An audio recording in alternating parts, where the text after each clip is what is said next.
இஸ்லாமிய மக்களுக்கு ஒரு செய்தி. உத்தரகாண்ட் மாநிலத்தில் உத்தரகாண்ட் வக்ஃபு வாரியம் உத்தரகாண்டில் இருக்கின்ற 117 மதரசாக்களில் வருகின்ற கல்வியாண்டில் ராமாயணத்தை பாடத்திட்டமாக கொண்டு வருவதற்கு திட்டமிட்டு அதை அறிக்கையாக வெளியிட்டிருக்கின்றது. வக்ஃபு வாரியத்தின் தலைவரே இதை வெளியிட்டிருக்கின்றார். ராமாயணத்தையும் ராமர் பற்றிய கதைகளையும் இனி மதரசாக்களில் படிக்க வேண்டியது கட்டாயமாக்கப்பட்டுள்ளது.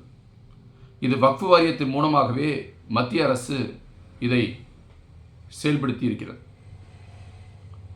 முதல் கட்டமாக 4 மதரசாக்களில் இந்த பாடத்திட்டம் நடைமுறைக்கு வர இருக்கிறது. இதற்கு தனியாக ஆசிரியர்கள் நியமிக்கப்பட இருக்கிறார்கள். இதற்கு சீருடையும் தனியாக இருக்க வேண்டும் என்று சொல்லப்பட்டிருக்கின்றது.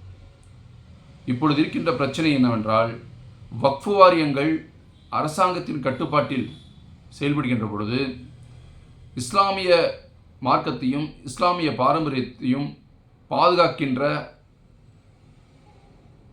முடியாத சூழ்நிலையில், அரசாங்கத்தின் கொள்கைகளுக்கு அடிபணியக்கூடிய சூழ்நிலையில் இருக்கிறார்கள் என்பதை இந்த நிகழ்வு நமக்கு சுட்டிக்காட்டுகிறது. வக்ஃபு சொத்துக்களை பாதுகாக்கின்ற நிலை போய் பள்ளிவாசல்களையும் தர்காக்களையும் இஸ்லாமிய கலாச்சாரத்தையும் பாதுகாக்கின்ற நிலை போய் அந்த தர்காக்களுக்கும் மதரசாக்களுக்கும் பள்ளிவாசலுக்கும்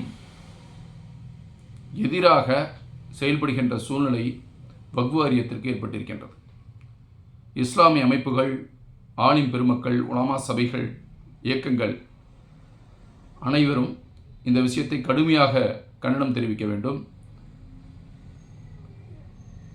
ஏற்கனவே தமிழ்நாட்டில் இருக்கின்ற 220 மதரசாக்கள் வக்ஃபு வாரியத்தில் இணைவதற்கு தயக்கம் காட்டி வந்தார்கள். அந்த தயக்கத்தினுடைய அர்த்தம் தற்போது நமக்கு புரிகிறது.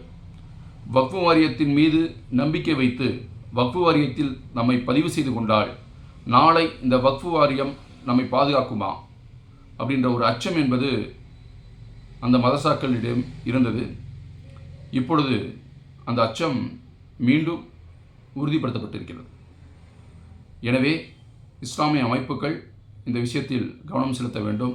இதற்கான கண்டனத்தை பதிவு செய்ய வேண்டும் என்று கேட்டுக்கொள்கின்றேன். இஸ்லாமிக் ஃபெடரேஷன் ஆஃப் இந்தியா சார்பாக அதனுடைய தலைமை ஒருங்கிணைப்பாளர் ரஹமத்துல்லா நான் இஸ்லாமிய மக்களை கேட்டுக்கொள்கின்றேன்.